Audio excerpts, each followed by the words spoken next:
hated the beach. But then again, I've always been a beach person. Not my Salvador. Salvador? My husband. You have a husband? Departed. I told you about him. Anyway, Salvador hated the beach. He said too many people peed in the ocean. What about your Edna? Edna? Did she like the beach? You ever notice the birds? I'm asking you about your late wife. You're asking me about birds? At the park, they want you to feed them, but here they take care of themselves. Here they could die for Clams Casino. What's your point? I don't know. I'm asking about Edna. Edna? Your wife.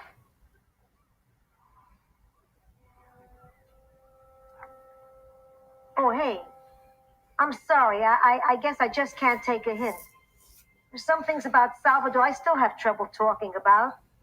Of course, other things I'm not allowed to talk about unless I want the Scarpoli family to put out a contract on me. Hey, I made up that last part trying to lighten the moment. I'm sorry, Alvin. Don't cry.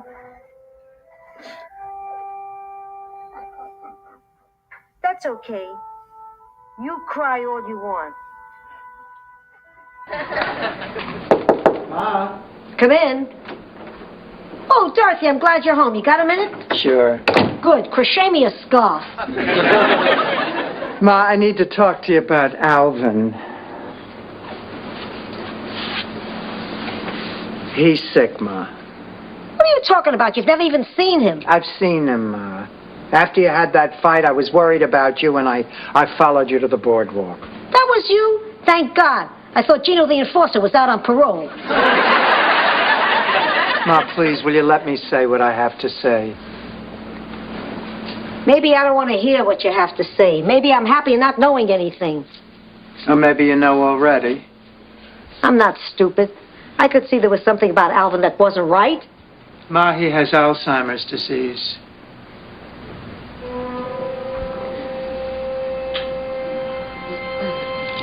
I met his daughter down at the boardwalk. She said that when he first started wandering off, she followed him everywhere. She took a leave of absence from her job so that she could take care of him. But she's not going to be able to afford that much longer. The family's discussed sending him to New York. He has a nephew who's a doctor there and can give him special care. And Ma, Sandra says that within the next couple of months, they're going to have to do that. You know, Dorothy, people think if you live to be my age, you should be grateful just to be alive. Well, that's not how it works. You need a reason to get up in the morning, and sometimes even after you find one, life can turn right around and spit in your face. I'm sorry, Ma.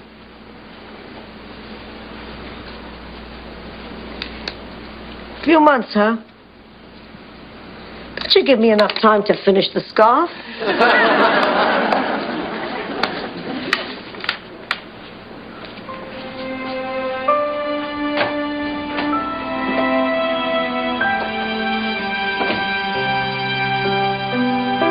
Hello, this is Don. And this is Gina with Focused Healthy Family. This is podcast number 116, and today we're talking about dementia. Actually, we want to talk about what's going on for us. Right now, we're in the middle of doing these Ask the OT, and we're doing more on YouTube now. We've been doing them on Facebook, and we've moved them over to YouTube, working on building our community. We're going to be doing a couple times a month, short 30-minute YouTube Ask the OT, so you can join in with us. You can ask questions. You can send questions ahead of time, watch with us or after the fact, to get to know Don and I and to understand how we can help support people in dealing with caring for aging loved ones, because we're still growing our community.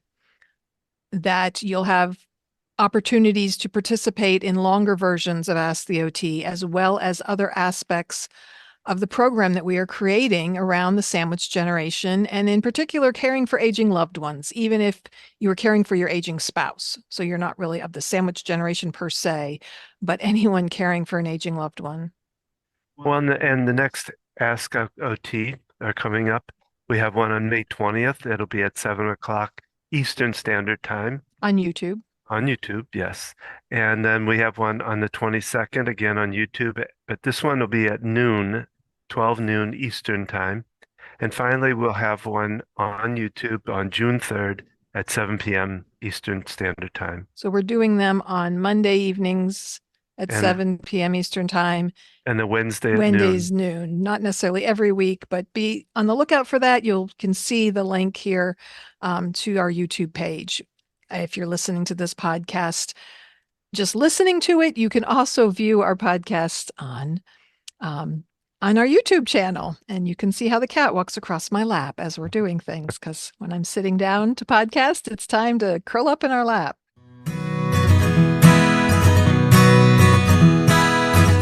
Well, as you said, today we're really talking about dementia. Dementia. And so the clip we shared was from an episode of Golden Girls. And so Dorothy's mom, Estelle, So yes, her boyfriend, good friend, the friend from original friend from New York, Alvin. she was enjoying spending time with, she sits down to tell her that he has dementia. And so that show was back a good Back in the 90s. Yeah, I it's guess. good, almost 30 years ago. And so I feel like at that time it was kind of new, that talk about Alzheimer's and dementia. And there's so much more that's even been understood about it from the medical community, as well as more information for people. And yet, I don't know for the average person how much information you have access to, how many things you've heard about with dementia, because I work with people with dementia and it is in my field and in my education as an occupational therapist. So, And tonight we're just going to kind of touch on it lightly. We're not going too deep into it. well, and just talking about the different types. Yeah. Some people think all dementia is Alzheimer's or all dementia looks a certain way. When my dad, his dementia was getting worse, as his Parkinson's dementia, he was going to a kind of a day program, and a lot of people there did have Alzheimer's. And he kind of had the impression from the media images of dementia, which is typically Alzheimer's, that eventually he was just going to not be able to understand, who know anybody was. And that was his path, that eventually he was just going to be so out of it. And I was like, wow, that's what he's thinking. And it's not that way with Parkinson's dementia. It's very different. And even his ability to recall things is different than someone with Alzheimer's dementia. So we thought we would just touch on some of the different types of dementia.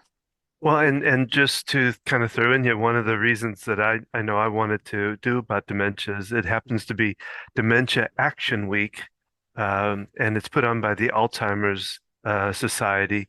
It's running from May 13th to the 19th. So that's kind of what spurred this idea of talking about dementia. And I wanted to ask Also, you, Speech Therapy Month, I believe.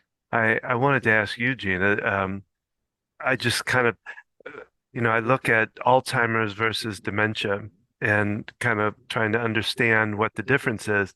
Now, my way of looking at it, and this is where I want you to help me, is I look at Alzheimer's as kind of the next level of dementia. Would that be true? Alzheimer's is a type of dementia.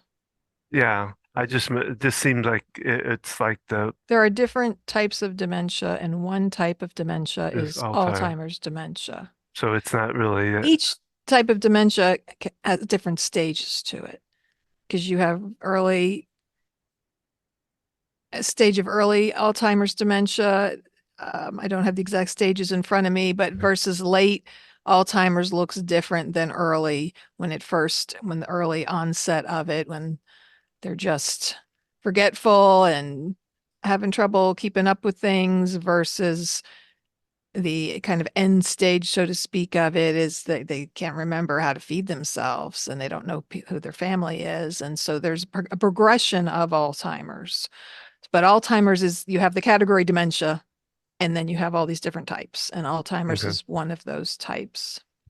Okay. That Well, makes that was curiosity on my part because we talk about them like they're different. And I mean, it kind of, oh, he has Alzheimer's. No, he has dementia. I've a heard lot of people kind of, times they identify dementia, but not necessarily the type.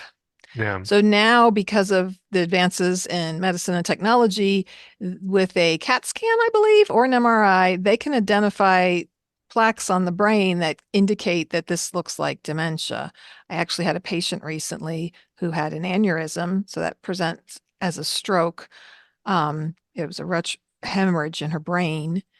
And doing the CAT scans to look at that, they discovered that in addition, she has Alzheimer's. That the plaque and the way it looked was indicative of someone who also. So this poor woman who's just had this massive brain hemorrhage, which causing total paralysis on one side of her body, affecting her speech and so many other things. It's enough to have that and to have recovery from that, because as the brain swelling calms down, you can have recovery.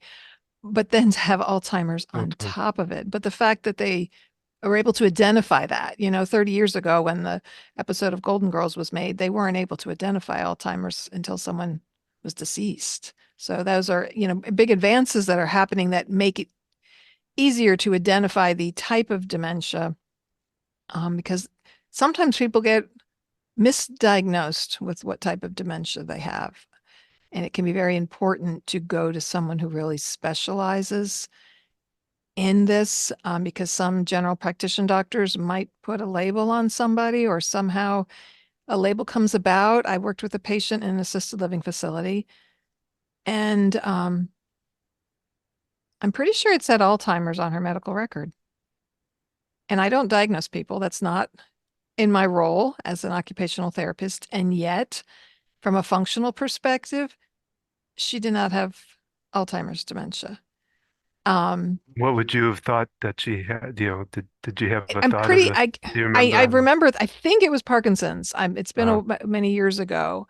We've had a number of people who were, because sometimes Parkinson's doesn't get diagnosed till very late but there's some key signs of it earlier, especially when you're talking about the cognitive aspects of it.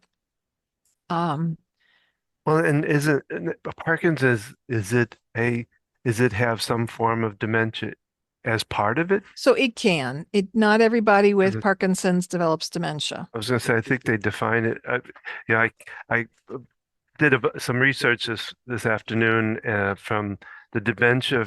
Yeah, so let's back up a minute, Don, and Yeah. so Alzheimer's disease is the most common form of dementia. It affects memory, thinking, behavior.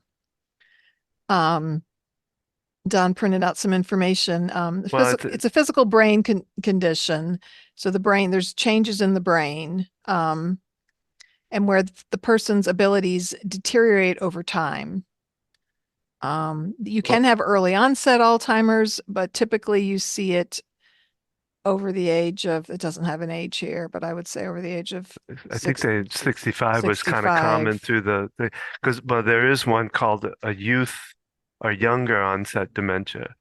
It and they really didn't define it too much except to say that it's dementia that's taken on before the age of 65. Yeah, and I've heard of even younger ages. Like, yeah, I don't know what the criteria, and we'll have a whole podcast on Alzheimer's, that, early onset, maybe in the 60s. And I think part of it is that people probably had signs of Mm. Alzheimer's in their 60s, but it typically doesn't get diagnosed until 70 plus. But someone who has it as early as maybe under 65 is considered early onset. I know my mom had a friend who had early onset, and so yeah, it can affect people of different ages, and it can present differently. It can progress differently for different people. Well, and thinking about it, the fact that, like I say, with the Golden Girls in the 90s, I think what was happening then was they were actually starting to define it differently. You know, before that time, anybody that had the loss of memory, it was just that they were getting older, and it was just a part of aging. And I think, Well, and you know, Alzheimer's was becoming more understood. yeah, I'm sure it had been around longer than that, but just as far as it being common for people to understand what it was and to, these terms, there was a time, what the senile dementia yeah, is what they used to yeah. call it. If you go further back, I'm sure there were other names for these Oh, I mean, issues. yeah, they were crazy, or they Yeah. were, Well, and part of it is that people are living longer, so you're seeing higher incidence of dementia because some of the goes along, not that normal aging involves dementia, but you see it more commonly as mm, people get older, and therefore, when people only live to be 65, you saw less incidences of it. that's true. And so they do talk about you're more likely to develop Alzheimer's if you have a history of physical inactivity, lack of mental exercise, smoking, obesity, diabetes, high cholesterol, and high blood pressure. And I know there's a lot of talk about keeping your brain active and Hmm. exercising your brain. I talk about this a lot as an occupational therapist, that just like you need exercise for your hands, your arms, your legs, your core muscles, we need to exercise our The brain. brain. Yep. And we could do a whole podcast on that of They just need to do connections. New York Times word puzzles. If you want to sponsor us, New York Times. Um, and so let's jump into vascular dementia, because this is one that's often or Misdiagnosed, kind not of. recognized. So this is caused by restricted blood flow to the brain. And so, I mean, you see this a lot. Someone who's had TIAs, which are mini strokes, or sometimes you can have a mild stroke, but it not manifest in serious symptoms. So you're having a decreased blood flow to the brain, and you can have vascular dementia go along with these things. And I know we saw that in another family member. And so it's caused by the damage from the restricted blood flow. Um, Well, and I think in my own heart attack, I think not that I had dementia, but that it did play the lack of oxygen Oxygen. and blood flow caused some cognitive And shifts in me. could that affect you down the road? I Yeah. mean, um, yeah, those are good questions. And what I'm reading here is that it can go alongside with Alzheimer's dementia. So these are different types, but you can have a restricted blood flow along with the plaques and tangles associated with Alzheimer's. So it can be a complex combination of things, but some people have vascular dementia without having Alzheimer's. Well, and if you look at the top, they don't even they don't really they say types of, but then underneath it says more than 100 different medical conditions that can lead to dementia. So are these really just different, you know, kind of conditional parts of And yet what they dementia clearly is? manifest differently Yeah, and progressed. I mean, Alzheimer's has a definite progression. I don't know there's been anyone with Alzheimer's who's been able to, stay at the, versus a vascular dementia, it could maintain at one level for that person and not yeah, get any worse, and be mild in format, just like you see sometimes with Parkinson's. And the different types of dementia affect the different aspects of your brain functioning. And this is one area where it's very different with Parkinson's dementia.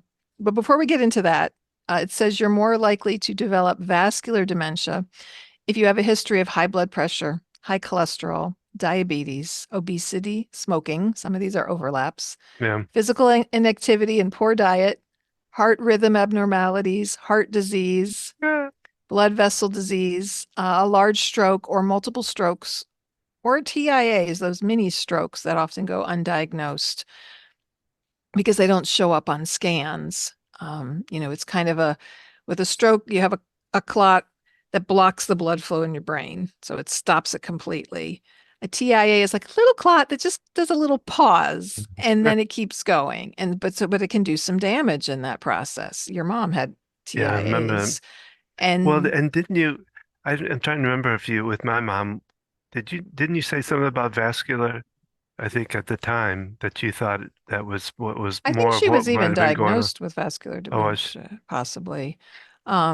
Yeah. And then I think she had an undiagnosed stroke as well.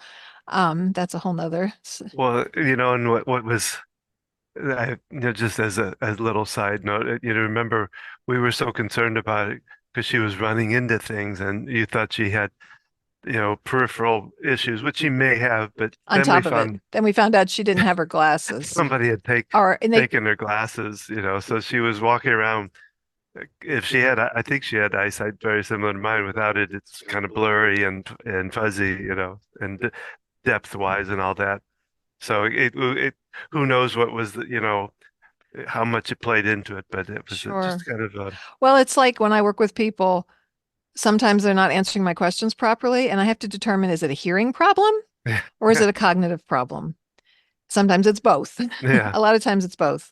But sometimes it's, if I write things down and then they can answer me clearly, because sometimes they'll just answer something, even though they don't really hear what you're saying. I asked somebody, oh goodness, see if I can think of this.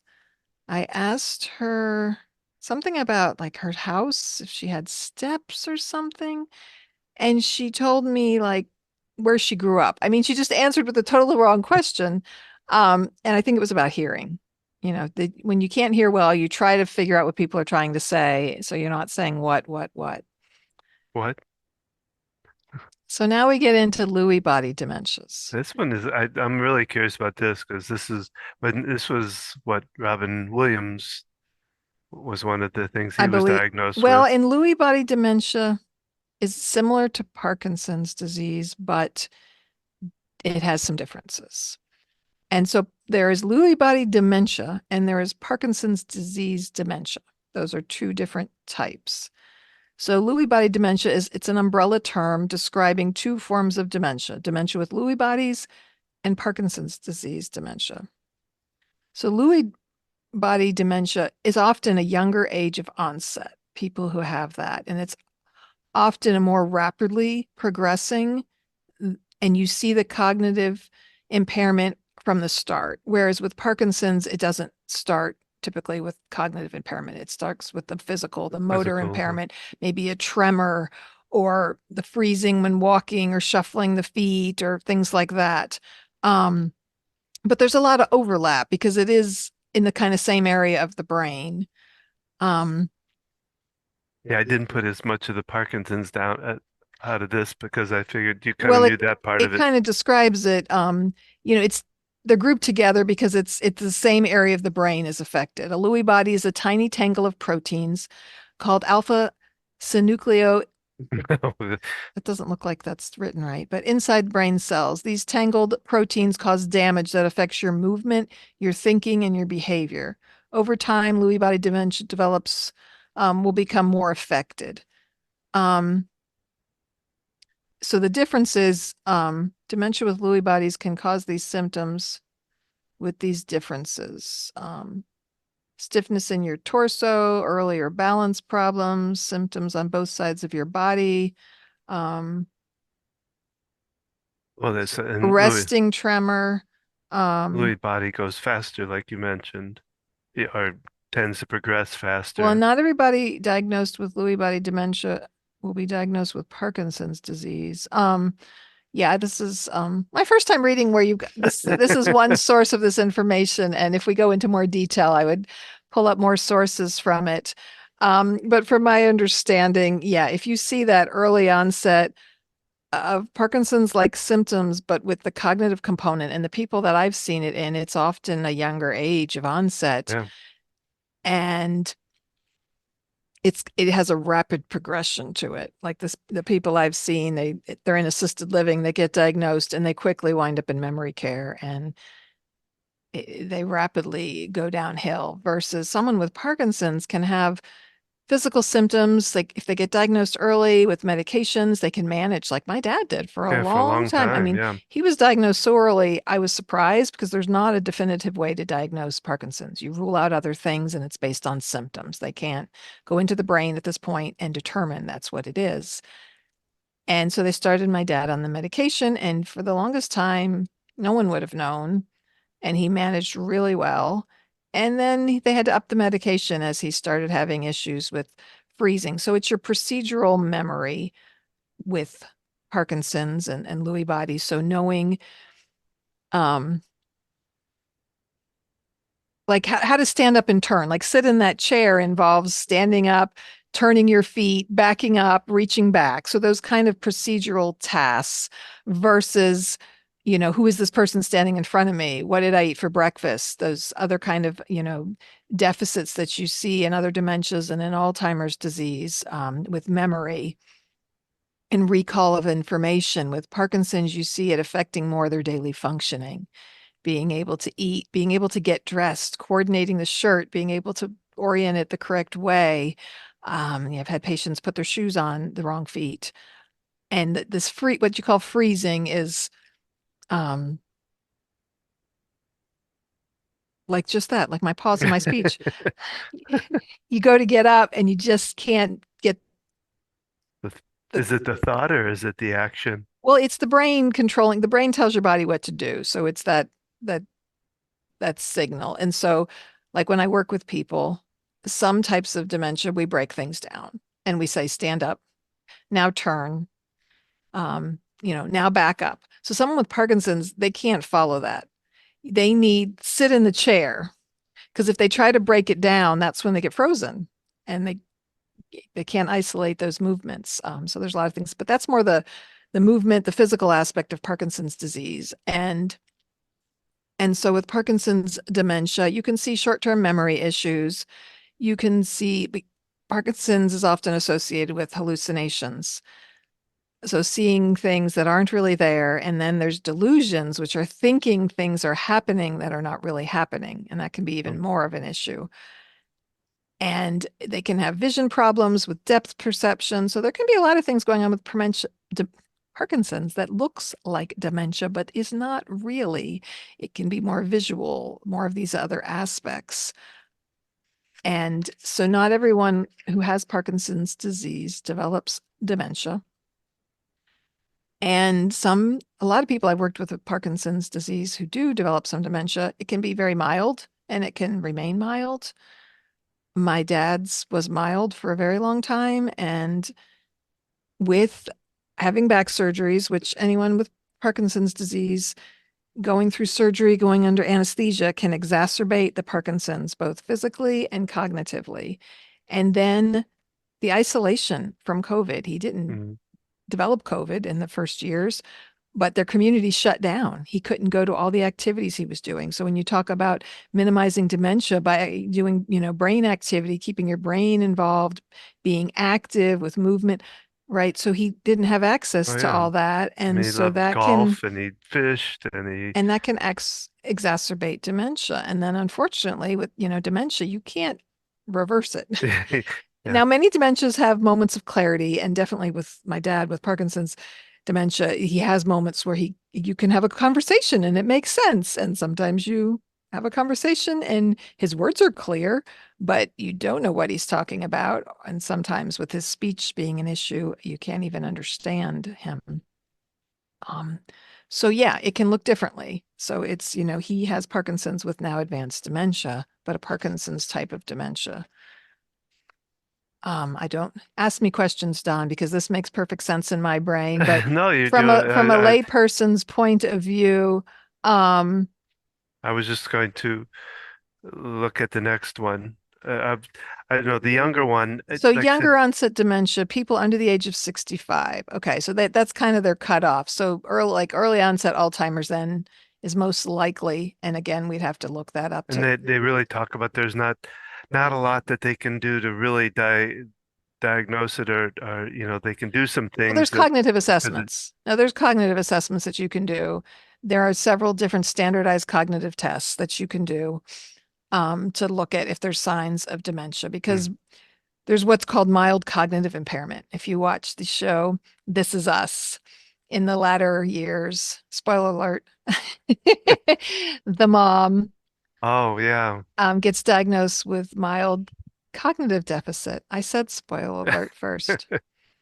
And so that's before you get to dementia. It's kind of like early stages of what can turn into dementia. Where it And kind of comes and goes as far well, as it's more mildly affecting yeah, it's not that it comes and goes, it's kind of just the earlier stages. And yet, from my experience, someone can have a mild cognitive impairment but not have full-on dementia and can live that way, to 100. And, Mhm. I have 100. Don't bite my arm. I have You're not paying enough attention to the cat. I have older patients. I've got 100-year-old lady who's had some illnesses and she's had some mild cognitive impairment from it. Yet she doesn't, in my experience, stop biting my arm. Um, in my experience, doesn't have a diagnosis of dementia. You can have some memory issues, you can have some mild cognitive impairment, especially infections, medication, illnesses can, we talked about that earlier. Okay. Any other thing to wrap that up or make that clarify? Now that I'm not being bitten in the arm by my cat, she's not biting hard, but it's just enough to be annoying. Just enough to get your attention. Well, the next one is a frontotemporal dementia, Yes. and that has like 4 different types of that too. So I don't know how far And you that's know, one that is another are kind you of, familiar with that somewhat? yeah. And I don't see that as much. And again, this goes to diagnosis. This goes to going to a qualified professional. My dad goes to the Movement and Memory Center. They really specialize in movement and memory disorders. So they see lots of people with Alzheimer's and Parkinson's. And I would imagine they would clearly diagnose people with these different types of dementia. If you go to, we also took my dad to a neuropsychiatrist who specializes in geriatrics. So you really need someone who's got familiar with these different types and understands it clinically to be able to differentiate. So frontal temporal dementia, it affects the frontal and temporal lobes of the brain. Well, the different types depend on where in the frontal it hits or Right. where it affects. So in a general explanation, our frontal lobe deals with our impulse control. Have to brush up on your The words are not coming to me. So your impulse control, your making decisions, your filter. Someone with any kind of frontal brain injury of any kind, whether it's dementia or brain injury, they lose their filter. They will just say whatever. They're impulsive. They randomly do things. And so that, the particular area of your brain that's affected, whether it's by a trauma, brain hemorrhage, strokes, or a dementia, that's why it affects it differently. And so, okay. So the behavioral affects the frontal lobe first.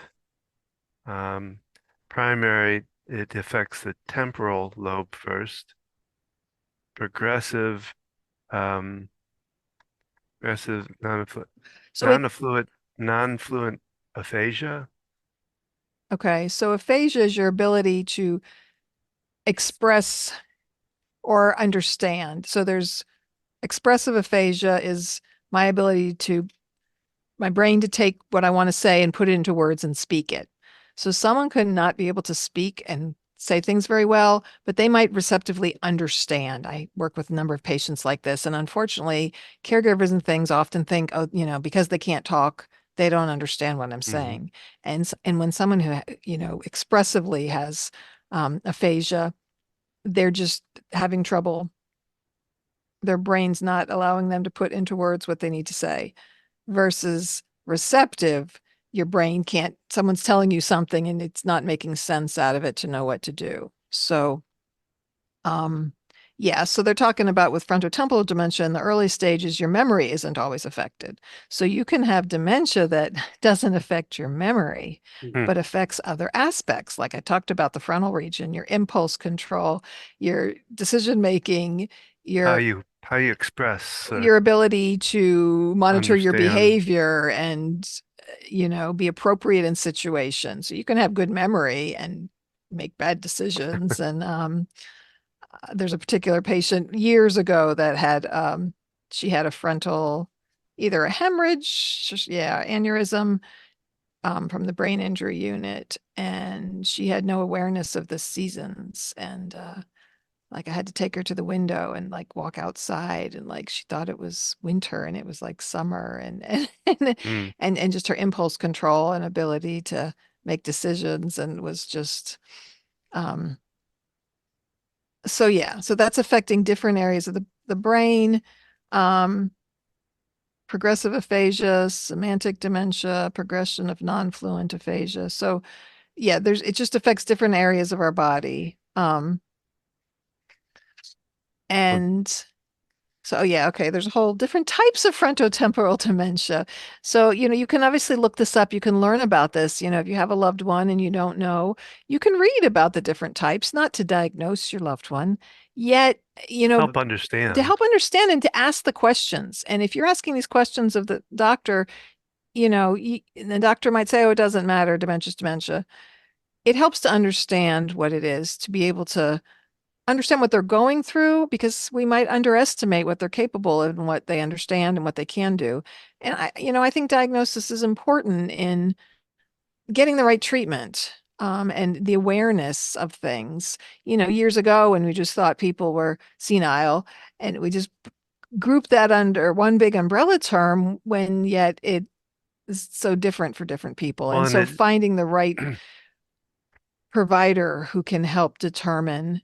well, and then by understanding, one of the big things we talk about is communication, and by understanding what their diagnosis is, it might help you in how you communicate and because if they have the aphasias going on, and you know that they're comprehending it, it'll help you to be able to still talk with them and work with them and figure things out. So yeah, just to go into semantic dementia is when you lose the ability to assign meaning to words, to think of the right word or name people and objects. So these people might still have Memory. just your reading, spelling, comprehension, and expression aren't usually affected. You might also keep your decision-making ability, but the word finding, coming up with the right words, and even, yeah, if someone says things to you, they might not even be able to interpret the meaning of those words. So you see this a lot. People say they have senior moments when they can't think of the right words for things. And it's something that we can all encounter to different degrees, but Mhm. it's not part of normal aging. Well, Well, I mean, I think like for me, the words do eventually come to the like it just I'll I won't it'll slip out of my mind at the moment, but if I just kind of take a moment, a lot of times it comes back to me. Whereas somebody that's having that kind of problem, it probably wouldn't come down to them at some point after a while. At well, least, and yeah, sometimes they can come up with it. It takes them longer. They might stutter. Um, but just, yeah, there's a difference between just forgetting a yeah. word. And there's also, there's different reasons for these things. And, you know, impairment in your cognition is not really a part of normal aging like people think it is. I have worked with many people in their 90s who are Oh yeah, sharp as a clear whip. and sharp and good memory. Yet because we don't always take care of ourselves, we don't always take care of our body and our brain, and then we can start to have some different changes, that would not be there if we were able to better, and depending, of course, on our genetics factor. So, then you have things like alcohol related brain injury, Oh yeah, like, they even mentioned here they kind of took out the dementia to it and put injury into it instead, because Well, it's like, it has some recovery ability to it. sure. And that's, when I was talking about, cognitive damage, your ability in thinking and reasoning, and that can happen with a stroke, yet you can have more recovery. It looks different than a progressive illness Mm. like Alzheimer's or Parkinson's. You can have Parkinson's onset from trauma, like the famous boxer, Ali. Muhammad Ali. So from the traumatic injury to his head caused the Parkinson's disease. Might he have developed it without that? Who knows? Well, But that's the you're talking about the chronic. It's mentioned in here. It's okay. chronic traumatic encephalop. I can't even say. Well, there's different, I mean, you can have that and it not look like Parkinson's, though. Um, You can have traumatic encephalopathy is inflammation of the brain, and that can cause other dementias and difficulty in the brain function. So, yeah, there's a lot of different things that can contribute to um, aspects of dementia, and yet they manifest differently. And so it is important to know so that we, like someone with an expressive aphasia, your mom had this in her late last year. She couldn't put into words what she wanted to say, but she understood far more mm, than she could say. There's a type of it's not Parkinson's, it's very similar to it, and the name's always blanking from me when we go into that in more detail. It doesn't seem to be as common, but it has some significant differences, and she has significant expressive aphasia, like compared to my dad. I mean, people think she can't talk. I explained this to a caregiver recently, like, no, she understands what you're saying. She just can't get the words out, that semantic dementia that she has from her illness. So these are different types of dementia. And if you have particular questions about them, look forward to joining us for future podcasts where we're going to speak to other professionals. And if you really want to get into it and thinking about your aging loved ones and what can we do to help, then look into our Ask the OT community that we are growing right now. We're growing the community on our eParent page on Facebook. And within that community, we're going to build we're we have resources. resources. We're storing all the Ask the OTs that we do there, and we're going to be having more in-depth Ask the OTs within that community. So we're doing ones to get the word out, to be able to interact with people, without charge on YouTube. Yet, if you want to be able to talk specifically with different professionals on an Ask the OT and to get more specific answers to your support and help with your situation, being part of that community, you can add on, individual service with Don and I. I've talked to my coworker who is a speech language pathologist, so he deals with cognitive issues and dementia, to come on to the podcast and to come on to our Ask the OT. And we're going to be bringing on different people like this. So be sure to look for more information on that if you're dealing with caring for an aging loved one, and do stay tuned for future podcasts. We do continue with our podcast to share information on all things related to caring for our children, our parents, and ourselves. Well, and that's our podcast for today, and we hope you have enjoyed it. We'd love to hear from you. We love comments. We love you to join in with us and chat with us. You can come on the Zoom as we do these different OT, Ask the OT.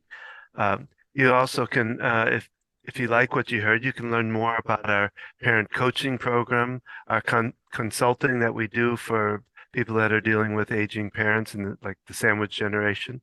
You can find out about our workshops, our blog, of course, our podcast. We have Tuesday tips, which are every Tuesday we have a podcast a small podcast that gives an effective tip for a parent, but we also have it in email format, and you can sign up on our website, the Focused Healthy Family website. And that's a more of a generic parenting tips. Sometimes we share things that can apply to aging loved ones, and we're going to be starting. We're going to be doing a similar one for this caring for aging loved ones in addition to the Tuesday tips. So be on the lookout for that. And remember to like this podcast. If you enjoy it, share it with other people. Provide us feedback on this podcast. It helps us get it out to other people who want to hear this information.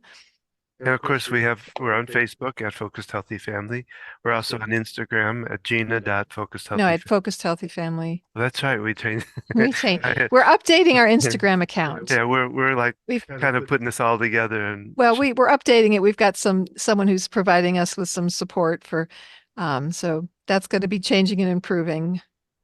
And remember, how you speak to your children, and of course your loved ones, today shapes their future and yours.